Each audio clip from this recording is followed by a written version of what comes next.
Antes de comenzar la historia, quisiera enviar un saludo a todos ustedes. Espero sinceramente contar con el apoyo de todos mediante una suscripción al canal. Llevaba aproximadamente una década de matrimonio con mi esposo Diego. La relación entre ellos dos estaba experimentando ciertas dificultades en ese momento. Se podría decir que no estaba en su mejor momento. Había constantes conflictos y peleas en nuestra relación. Muchas discusiones por cosas tontas que parecían no tener fin. Sin embargo, lo que sí era una realidad innegable, era que las sospechas de las infidelidades de Diego hacia mí eran cada vez más evidentes y difíciles de ignorar. La forma en la que me di cuenta. En realidad, es cierto que todas las mujeres contamos con un sexto sentido. Una intuición innata que nos alerta cuando las circunstancias no son favorables. Comprendemos completamente las razones por las cuales en ocasiones los individuos del género masculino se comportan de ciertas formas. Y en el caso de Diego, esto resultaba sumamente evidente y notorio para todos los presentes. Sin embargo, agotada de únicamente depender de mi intuición, decidí comprometerme por completo a investigar la forma de atraparlo infraganti. Mi hermana Carmen, en múltiples ocasiones, me había comentado acerca de las múltiples relaciones que Diego mantenía con mujeres del mismo pueblo. A pesar de mis esfuerzos por no aceptar la situación, evitando encarar la verdad, la situación estaba teniendo un impacto en mí y, por ende, en mis hijos. Nosotros somos originarios de una región ubicada aquí en el estado de Chiapas. Por ende, al tratarse de una localidad no demasiado extensa, resultaba sencillo descubrir la verdad. En algunas ocasiones, Diego, especialmente los días viernes, solía dirigirse a jugar al fútbol en unas canchas que se encontraban en la extensa llanura. Allí se congregaba en compañía de sus amigos. Y como era de esperar, disfrutaban de algunas cuantas cervezas.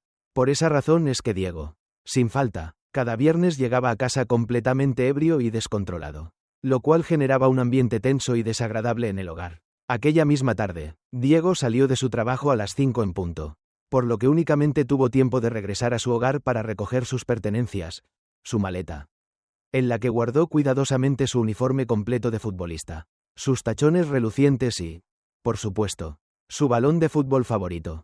Cuando se despidió de mí con un cálido abrazo, en ese preciso momento llegó mi querida hermana Carmen. Nos despedimos con cariño y nos fuimos cuidadosamente detrás de mi amado esposo. Mis adorables niños, que ya estaban creciendo rápidamente, se quedaron al cuidado de mi dulce mamá, quien con calma y paciencia se encargaría de velar por ellos.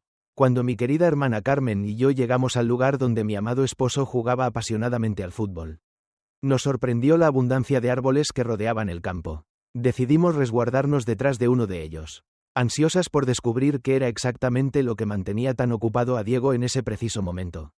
No noté absolutamente nada fuera de lo común. Incluso le sugerí a Carmen que nos retiráramos, ya que Diego parecía ser completamente inocente. Sin embargo, en ese preciso momento, mi hermana intervino y me dijo: «Espera un momento. A Mariana, la situación está tranquila en este instante. Solo deja que finalice el partido y que comiencen a beber. Enseguida llegarán un montón de personas chismosas. Y tanto Diego como sus estúpidos amigos realmente se desmelenan con ellas. La verdad es que no entiendo cómo es que esas mujeres no les importa que estos personas problemáticas estén completamente sudados y embarrados. Deben de estar desesperadas por atención. Porque a pesar de todo, estos tipos logran conquistarlas». Le pedí amablemente a mi amiga Carmen que nos acompañara a dar un paseo con los niños, sugiriéndole que regresáramos en un par de horas, en el preciso momento en que finalizaba la actividad recreativa.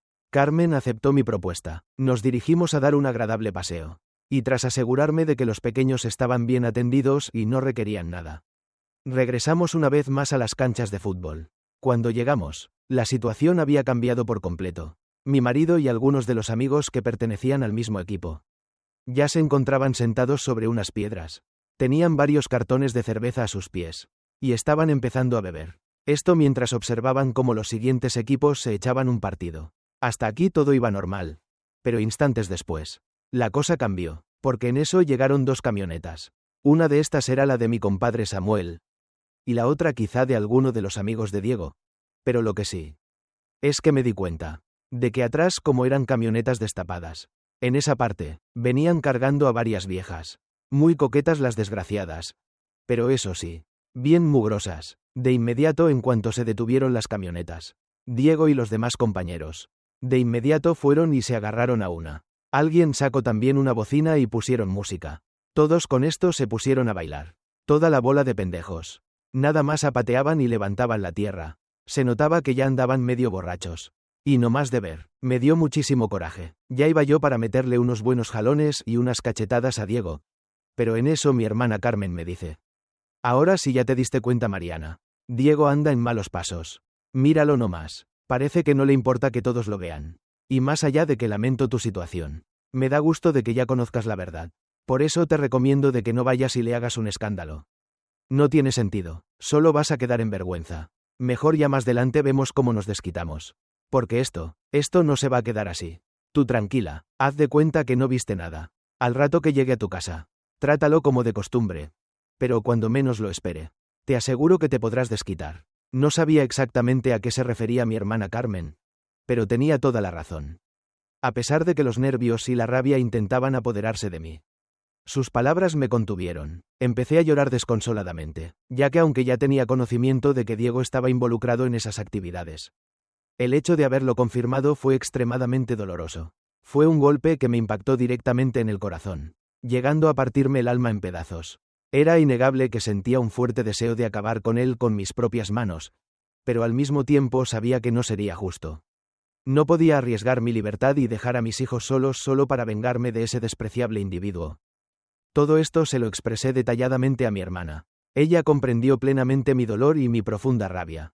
Y su respuesta reflexiva y llena de empatía me dejó sumergido en profundos pensamientos durante todo el resto de la tarde y de la noche. Tranquilízate, Mariana, tengo perfectamente claro cuál es el plan que vamos a llevar a cabo. Confía en mí y déjame encargarme de esto.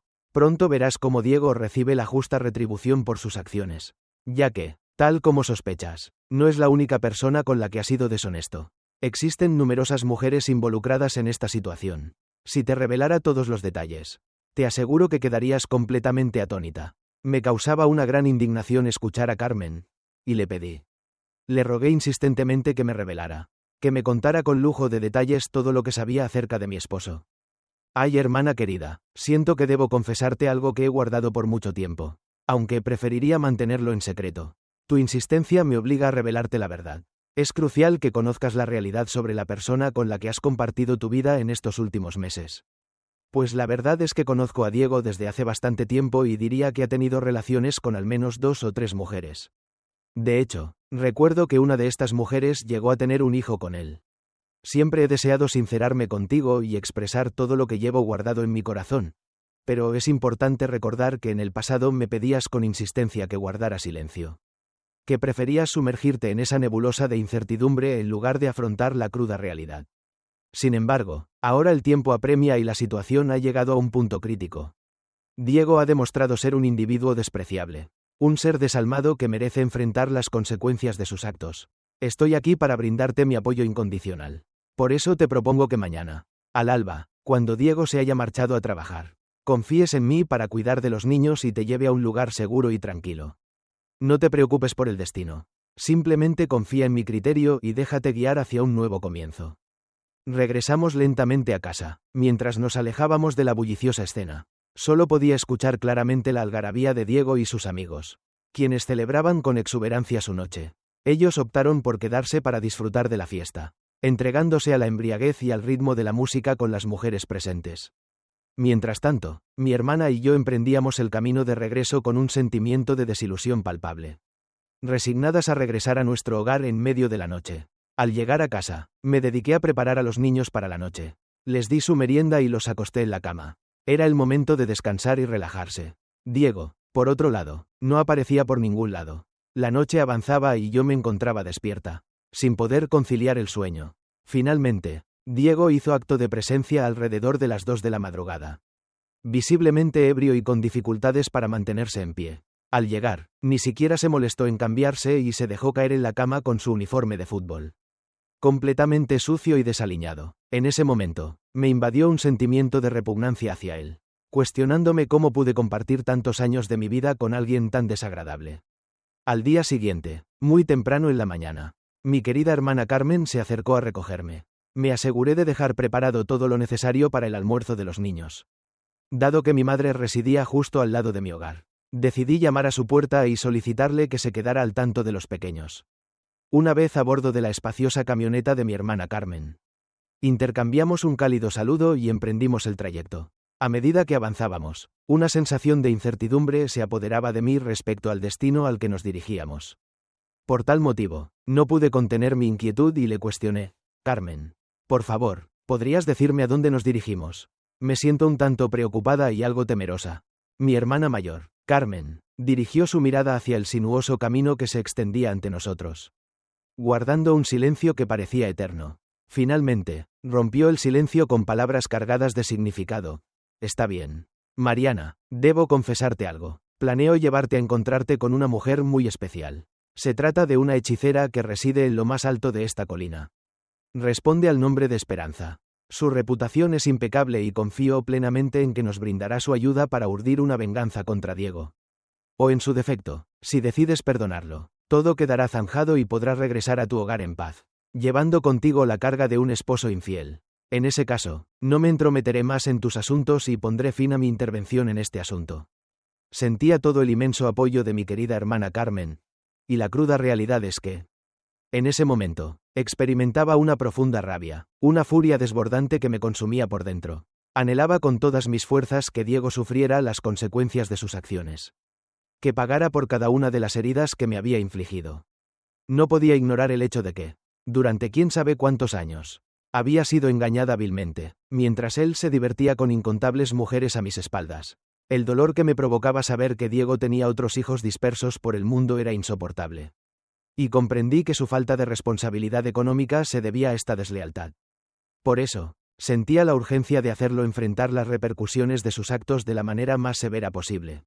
Anhelaba verlo humillado, arrepentido, suplicando por mi perdón, un perdón que yo sabía en mi corazón que nunca le otorgaría. Después de llegar a un pequeño y encantador pueblito en lo alto de la montaña, finalmente nos encontramos con la respetable señora Tomasa, quien residía en una modesta y acogedora choza. Al llegar, nos recibió con un cálido brasero en el exterior, donde se estaba preparando el almuerzo. Aquella señora Esperanza llevaba una vida sumamente sencilla. En el momento en que estacionamos nuestro vehículo, salió de su morada y se acercó con amabilidad para saludarnos. Al devolverle el saludo, fue mi hermana Carmen quien tomó la palabra y comenzó a explicarle nuestra necesidad de ayuda. Con gran amabilidad, la señora Esperanza nos aseguró que estaba dispuesta a colaborar en lo que fuera necesario. No obstante, nos advirtió con seriedad: puedo asistirles en todo lo que requieran, pero les pido que guarden discreción sobre mis acciones aquí. Lo que sucede en este lugar se queda aquí. Además, es importante que comprendan que las acciones tienen consecuencias, así que sean precavidos al solicitarme algo. Carmen le dijo que no teníamos problema. Sabíamos muy bien cómo era todo aquello de las prácticas espirituales. Aunque en sí Carmen hablaba por sí misma, yo no tenía ni la más mínima idea. Pero con tal de vengarme de Diego, podría hacer lo que fuera. Ya estando ahí adentro, vi que Carmen ya llevaba preparada una foto de Diego, y se la entregó a la señora Esperanza. Aquella mujer de inmediato la colocó dentro de un recipiente. Alrededor de este puso algunas velas. Tomó en sus manos un ramo de hierbas, y comenzó a frotarlo. Todo esto alrededor de la fotografía y de aquel altar, mientras que hacía unos rezos. Una vez que terminó de hacerlo, la señora empezó a decirnos algo que me dejó en shock. Ahora puedo ver que este muchacho de la foto ha hecho cosas muy malas. Ha atentado contra tu matrimonio. Y me imagino que ya no es necesario que te diga más. Pues por algo estás aquí. Seguramente tú ya lo sabes todo. Fui muy franco con la señora Esperanza, y le comenté: pues mire, señora Esperanza, que no lo sé todo. Solo le he descubierto una infidelidad a mi marido. Pero sé que tiene muchas más. Incluso por ahí me dijeron que tiene hasta hijos regados. Y todo eso no me parece justo. Mi marido necesita recibir una lección. Ya no me importa lo que pase con él. Usted haga su trabajo. Ya no me importan las consecuencias. Tampoco me importa si es que Diego se tiene que perder la vida. Si eso es lo que merece, pues entonces que eso tenga. La señora Esperanza se me quedó viendo, y ya no quiso hablar más del tema. Pues con eso creo que basta. No es necesario que sepas todo lo demás. Solamente podría hacerte daño. Pero en fin, voy a empezar a trabajar sobre lo que me pides. Así que les ruego un poco de paciencia. La señora Esperanza tomó un líquido. Empezó a hacer una especie de buches con él, y después escupió todo al aire. Todo aquello generaba un rocío que caía sobre la fotografía de mi esposo Diego. Al tocar aquellas pequeñas brisas, el fuego de las veladoras, estas se encendieron muy fuerte, así como si aquello que hubiera escupido fuera alguna clase de alcohol. Cuando terminó de hacer aquello, Puso una pequeña manta de color oscuro sobre la mesa. Encima finalmente puso la fotografía. Encima de la foto puso algunas hierbas secas. Y después envolvió todo en el manto oscuro. Esta foto yo aquí me la quedo. La voy a enterrar. Una vez que lo hagan no hay para atrás. Pase lo que pase. No quiero que me vengan a visitar. Su trabajo ya está hecho. Yo no deshago amarres ni reparo situaciones. Ustedes han decidido esto. Y lo que pase después. Ya les tocará afrontarlo por su cuenta. Por mi parte sería todo, muchachas. Les recuerdo que todo lo que aquí ha pasado aquí se queda. No pueden decirle nada de esto a Naiden. Me daba un poco de miedo lo que acabábamos de hacer. Aún así el coraje me seguía impulsando. Pero era de saberse que. En los momentos en que la señora Esperanza nos pidió que nos fuéramos. Algo había cambiado en el ambiente. Su casa se percibía más oscuro. Más fría. Afuera incluso se había nublado y una ligera brisa comenzaba a caer. Todo se había tornado en oscuridad. Aquello parecía ser una señal de que las prácticas espirituales era real y sobre todo que estaba a punto de actuar. Mi hermana Carmen y yo subimos a la camioneta, muy agradecidas por haber recibido la ayuda de Esperanza. Según las palabras de aquella mujer, ella enterraría aquella fotografía muy cerca de su casa, pues ahí había un cementerio local. Nos había explicado que el enterrar una fotografía de alguien en un panteón prácticamente era condenarlo a la muerte. Pese a todo lo vivido, no sabía si realmente las prácticas espirituales funcionaría. Era la primera vez que me metía en esos temas. Por ello es que me dediqué a seguir viviendo mi vida de manera normal. Aunque eso de momento representara la idea de tener que aguantar a Diego. De tener que soportar todas sus estupideces. Porque también era una realidad que no tenía para dónde correr. Si me iba a vivir con mi mamá. Mi mamá vivía ahí a un lado de la casa. Yo no podía irme de ese lugar. Lo ideal es que Diego se largara. Pero estaba seguro de que no lo haría. No importando de que yo se lo pidiera. Él era terco, era el típico macho, de esos que piensan que la mujer tiene que aguantarle todas sus pendejadas. Sus infidelidades y demás humillaciones. Por eso es que pensaba que la ayuda que Esperanza nos dio era lo mejor, era la forma correcta de echarlo de mi vida. Pero también debo decirles que cuando las prácticas espirituales comenzó a hacer su efecto, mi pensar sobre todo esto fue cambiando drásticamente. En los primeros días y las primeras semanas todo iba normal. Diego seguía haciendo sus estupideces. Se salía de casa, se iba a jugar fútbol los viernes y regresaba borracho. Muchas veces oliendo a perfume de mujer. Pero de una de esas borracheras. Como era de saberse, pues la resaca llega a afectar mucho. Y más cuando ya se es muy borracho. Pero una ocasión. Diego por la mañana, después de una noche de borrachera y mujeres, ya no se pudo levantar. De pronto aquella mañana, yo nada más lo escuchaba como pujaba. Como se quejaba de que algo le dolía. Mejor dicho le ardía, de estar bajo los efectos de la resaca. Diego se quitó la camiseta. Y en su espalda y en su pecho. Tenía una especie de enrojecimiento. Algo muy extraño, que le generaba una comezón. Esto lo llevó a rascarse constantemente. Hasta lastimarse. Me tocó ver cómo empezó a brotarle daño físico. Diego se quejó del dolor. Y me pidió de favor que le pusiera algún tipo de pomada. O lo que fuera para que le calmara aquello. No tenía nada para ponerle. Solamente un poco de sábila. Que por suerte tenía ahí en la jardinera. Empecé a untársela por todo el cuerpo. Pero me di cuenta de que aquel mal estaba avanzando mucho. Se le estaba esparciendo por el cuerpo. Aquel enrojecimiento pronto se convirtió en un salpullido. Toda su piel estaba cubierta de pequeños granos. Y muchos de estos empezaban a presentar ámpulas, en las cuales se veían completamente llenas de pus. La comezón que Diego sentía empezó a agravarse. Ya había pasado medio día desde que amaneció. Y su condición empezaba a complicarse más y más. En aquel pueblo no había médicos. Si acaso habían llegado algunas farmacias. De esas que vendían medicamentos genéricos. Algunas tenían doctores. Pero estos no sabían hacer mucho. Solamente podían dar medicamentos para el dolor. Para algunas infecciones y era todo.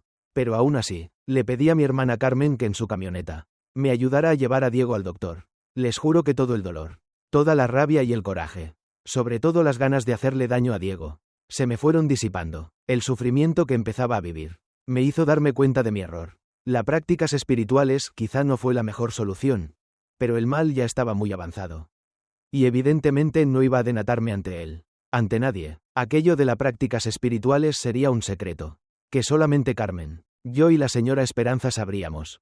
Carmen me dijo que sí, que podía ayudarme. En cuanto llegó en su camioneta y subimos a Diego, se dio cuenta del daño tan horrible que estaba sufriendo. Se me quedó viendo y con su mirada asintió haciéndome saber de que las prácticas espirituales iba por buen camino.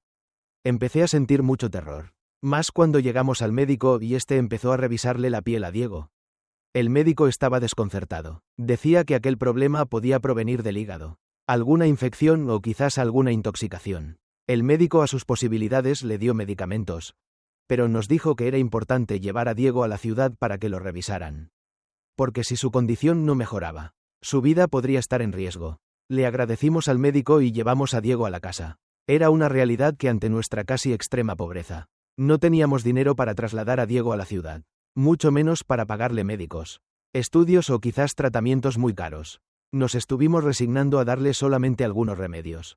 La situación para mi marido no mejoraba y con el paso de los días, él empezaba a agonizar. Aquellas ámpulas se convirtieron en llagas y estaban regadas por todo su cuerpo.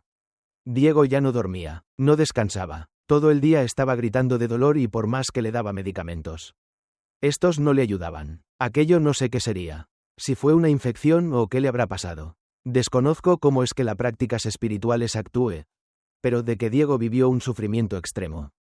Así fue. En ocasiones trataba de ayudarlo, limpiándole las llagas con un poco de agua oxigenada, pero aquello era imposible.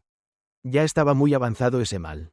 No había mucho que hacer. Una tarde Diego se la pasó gritando. Yo por dentro me sentía culpable. Destrozada, empecé a pensar en lo peor y de hecho eso ocurriría. Esa tarde después de que Diego estuvo gritando, de haber estado solo encerrado en aquella habitación, viviendo una intensa agonía, Diego perdería la vida. No me sentía capaz de entrar a verlo. No quería confrontar todo aquello tan terrible que le hice. Porque sí, las prácticas espirituales fue lo que lo mató y todo por mi culpa. Sabía que Diego había hecho muchas cosas malas, pero era más fácil simplemente haberlo abandonado. Haberlo dejado a la deriva. Que viviera su vida alocada si quería. Finalmente a él así le gustaba. La muerte de Diego trajo una tristeza profunda para mis hijos. También sus hermanos que vivían por ahí cerca. Estuvieron llorándole, se pusieron muy borrachos, e incluso cuando enterraron a Diego, le pusieron su uniforme de fútbol y lo enterraron con todo y un balón. El ataúd era algo completamente improvisado. Solamente unas tablas recortadas y ajustadas. Porque no teníamos dinero para pagar un funeral como debe de ser. Estuve llorando todo el funeral y durante el entierro de Diego. No tanto porque lo extrañara o porque lo amara, sino por pura culpa. Me sentía terrible. No sabía que mi deseo de hacer daño pudiera provocarlo realmente. No podía siquiera cerrar los ojos, porque de inmediato me venían a la mente imágenes de Diego gritando, sufriendo de dolor y retorciéndose en la cama por aquello que estaba sufriendo. Tuve que aguantarme. No podía hablar. Nadie debía saber de lo que estaba pasando. Carmen me abrazó. Ambas sabíamos perfectamente lo que estaba pasando y con esto, la realidad empezó a complicarse para mí. Se los comento porque después de que Diego murió, evidentemente alguien tenía que mantener la casa, llevar la comida a la mesa. Pues sin el dinero que Diego llevaba, aquello ya me correspondía. No sabía hacer muchas cosas. Por ello es que empecé a lavar ropa ajena. A planchar también. Empecé a hacer labor de sirvienta en casas de algunos vecinos y con lo que ganaba, apenas si me daba para llevar un taco a la mesa. Hasta eso a mis niños no les faltaba comida. Pero no tenía para mandarlos a la escuela. Para comprarles ropa, todo lo demás faltaba. Además de esto, había muchas otras cosas que empecé a hacer. Se los digo también porque en aquel lugar no había un drenaje. No había agua que llegara directamente a las casas, sino que teníamos que ir a buscarla a los pozos. Esta tarea también la hacía Diego, quien se llevaba un tronco a los hombros y cargaba un par de cubetas. Así caminaba varios metros para poder abastecer el líquido y poder sobrevivir. Tuve que enfrentarme a esa realidad. Por ello es que una mañana agarré aquel tronco, le monté las cubetas y tuve que ir caminando. Fácil tendría que caminar unos 200 metros entre el barbecho para poder regresar a casa con un poco del vital líquido. Pero aquella mañana de entre las hierbas se escuchaba como si un animal anduviera por ahí. Me daba miedo porque a veces del cerro bajaban los coyotes o algunos otros animales que eran peligrosos. De tanto el sonido que se escuchaba, vi cómo se acercó un perro. Pero no era un perro común. Era un perro de tono oscuro que tenía una mirada horrible. Parecía la mirada del mismo diablo y el perro nada más se me quedó viendo. Se quedó ahí frente a mí, acechándome. Yo me quedé paralizada. No sabía qué hacer y de pronto cuando me invadió el miedo. Pues el perro no se iba. Me eché con acento agudo a correr. Aquel perro me alcanzó en un par de segundos. Era muy rápido. El perro me pescó de una pierna y empezó a morderme. Yo estaba muy gordita y por eso es que aquel perro, o no sé lo que era, me tenía bien pescada. Su mordida no me soltaba y no más me zangoloteaba. Sentía cómo empezaba a arrancar trozos de mi carne. Porque su mordida era realmente letal. Empecé a gritar, a pedir ayuda. No había mucha gente que pudiera estar cerca. Pero en eso llegó un señor. Un obrero que andaba por ahí trabajando las tierras. Traía una pala en sus manos y en cuanto vio al perro, de inmediato fue y le metió unos palazos. Un aullido del animal lo hizo retroceder hasta perderse entre la hierba, llevándose consigo un pedazo de carne que me había arrancado. Empecé a sangrar muchísimo. Aquel señor de inmediato se quitó la sudadera y me la puso en la herida para evitar que me desangrara. Más gente empezó a acercarse. Me tuvieron que llevar alzada hasta mi casa y ya estando ahí, una señora que le sabía un poco a la herbolaria empezó a revisarme. La mujer me dijo que la mordida era grave y que tenía que verme a un médico a la brevedad. Las personas estaban preocupadas y como sabían de mi situación, me sabían como una mujer sola con varios hijos. Empezaron a unir esfuerzos. De esta manera me llevaron a la ciudad para que los médicos me vieran. Pero debo decirles que para cuando esto ocurrió, ya había pasado día y medio después de aquellas mordeduras. La herida estaba profundamente infectada. Había mucha pus y había un tono oscuro en unas partes de mi carne. Aquello empezaba a oler muy mal, como a podrido, porque ya se me estaba pudriendo la pierna. Cuando por fin los médicos pudieron verme, se dieron cuenta de que aquello ya estaba muy avanzado. No había mucho que hacer. Era necesario tomar una decisión drástica y para esto, me tuvieron que pérdida de una extremidad la pierna. Aquello fue un golpe muy duro. Me devastó por completo. Si de por sí me costaba trabajo ser autosuficiente por mi condición física, sumándole a esto el tener una pierna solamente, eso lo complicaba todo. Estuve internada varios días. Los médicos, al conocer mi condición, intervinieron para que los papeleos me favorecieran y no se me cobrara nada por aquello.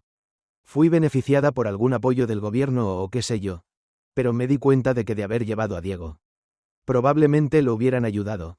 Pero no. Mi ignorancia nuevamente le afectó. Eso me hacía sentir terrible. Aún peor y más cuando me enfrenté a la cruda realidad. Pues al haber sido dada de alta, regresé nuevamente al pueblo. Llevaba conmigo unas muletas y me di cuenta de que me había convertido en una mujer completamente inservible. Mis hijos se lamentaban lo que me había pasado, pero por dentro reconocía que lo merecía. Aquello quizá era el castigo por lo que le hice a Diego. El supuesto consecuencias de las acciones. Eso era, lo estaba viviendo en carne propia y era peor que el sufrimiento extremo. Toda aquella situación me llevó a deprimirme. Me sentía inservible. Tuve que enseñarle a mis hijos un poco acerca del trabajo. Y aunque estaban apenas muy chiquitos, ellos a como pudieron, sobre todo los más grandes, salían a las calles a pedir limosna. También empezaron a ayudar a las vecinas, en cualquier tarea mínima con tal de ganarse un taco. Sentía que debía perder la vida. Prefería eso. Pero no quería ver a mis hijos sufrir, dejarlos sin una madre y que se quedaran a la deriva. Después tuve que aceptar mi realidad. Busqué la manera de ganarme la vida y hasta ahora lo sigo haciendo. Ya han pasado muchos años y mis hijos crecieron. Ellos ya se fueron de casa. De vez en cuando vienen y me arriman algo de comer. Pero es una realidad, que la soledad me está matando. Los sentimientos de culpa siguen ardiendo con la misma fuerza. Como aquel día en que vi perder la vida a Diego. Reconozco que la solución de las prácticas espirituales no fue lo mejor. Me dejé mal influenciar por mi hermana, quien hasta la fecha se ha alejado de mí. Carmen hizo su vida en otro lugar. Ella se casó y está viviendo tranquilamente su vida. No sé si ella también pagará consecuencias de las acciones por lo que hicimos, pero en fin. Tengo que hablarles de mí y hasta la fecha estoy esperando el momento de mi muerte. He pensado muchas veces en arrebatarme de este mundo, pero no tengo el valor. Soy una cobarde, ni siquiera para eso sirvo. Tengan cuidado con las decisiones que toman, porque la más mínima puede tener unas consecuencias de las que se pueden arrepentir toda la vida. Para ejemplo está mi caso, y todo por haber buscado la solución en las prácticas espirituales. Porque gracias a esto he traído la tragedia y la miseria a mi vida. Y ahora estoy viviendo más sola que un perro de la calle. Al final de esta historia, espero sinceramente recibir sus comentarios. Si hay algún error en la historia, por favor, dejen sus opiniones en los comentarios para que podamos corregirlo y mejorar en las próximas historias. Muchas gracias.